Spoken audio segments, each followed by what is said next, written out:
G'day, good morning, good afternoon. It's Roger Roadside here saying hello. Is it me you're looking for? How he's all doing? He's doing well. Look, it's Friday morning. What a great day. Still don't have a phone holder, so just get over it. Look up to the great upstairs.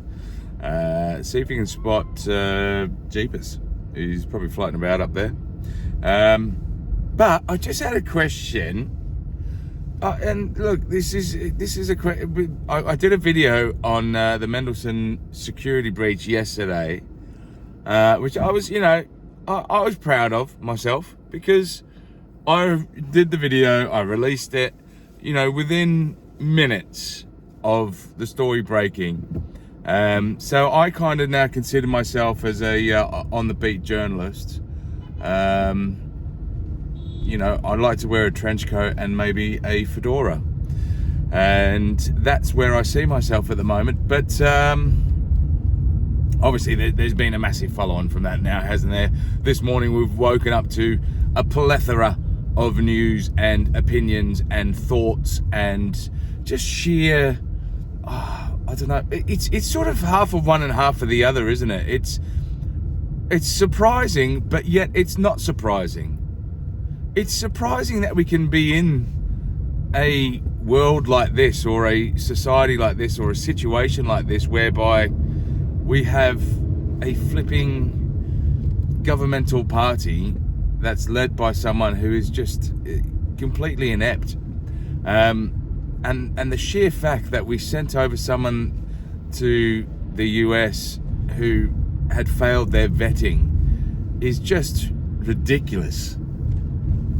And I just don't understand how it happens. I mean, I remember going for job interviews 4, 5, 6, 7 years ago and having like multiple references called, having a DBS check, this, that and the other, just to get a crappy entry job. I mean, it just doesn't make sense. But listen, that leads me to my question for this morning, and I think it's something that is on the verge of everyone's lips. And I think old Roger Roadside here, if you go back through the catalogue of videos that I've done on the channel, I think you'll find, if you actually work out the timelines and have a look at exactly when things became big news, you may find that a lot of the times old Roger Roadside is not too far away from coming up with these sort of ideas and suggestions and thoughts.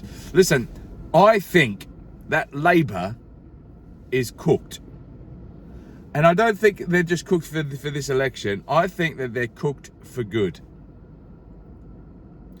And I'd like to get your opinion on that. Do you think I'm right in thinking that?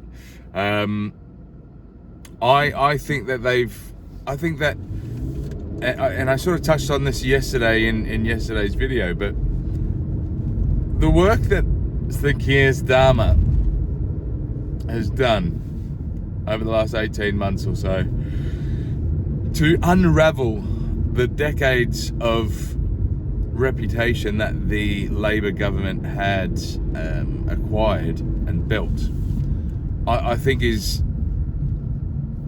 just amazing in itself. It's impressive in itself that he's brought down the government, his party, within such a short amount of time.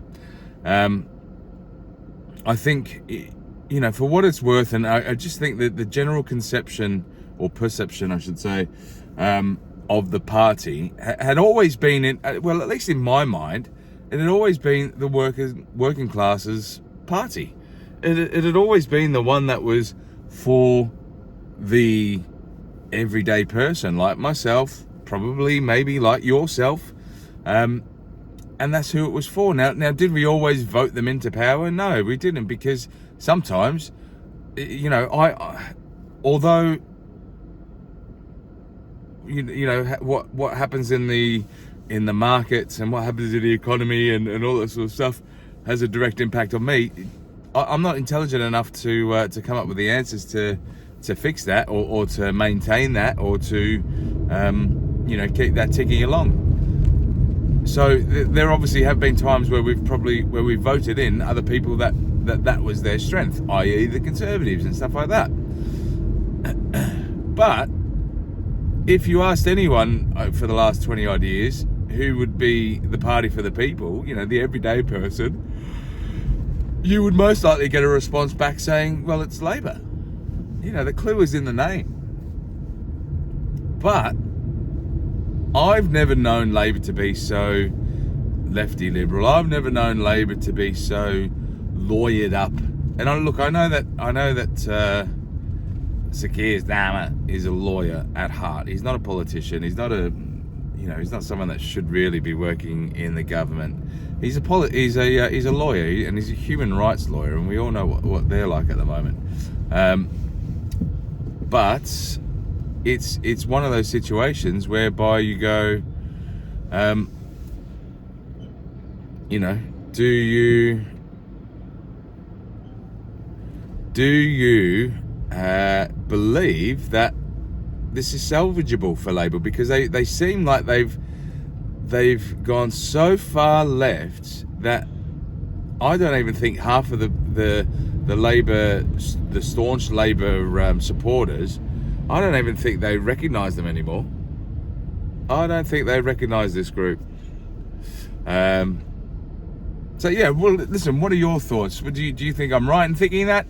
I think that, once this, this is the first time in many, many years where other political parties, i.e.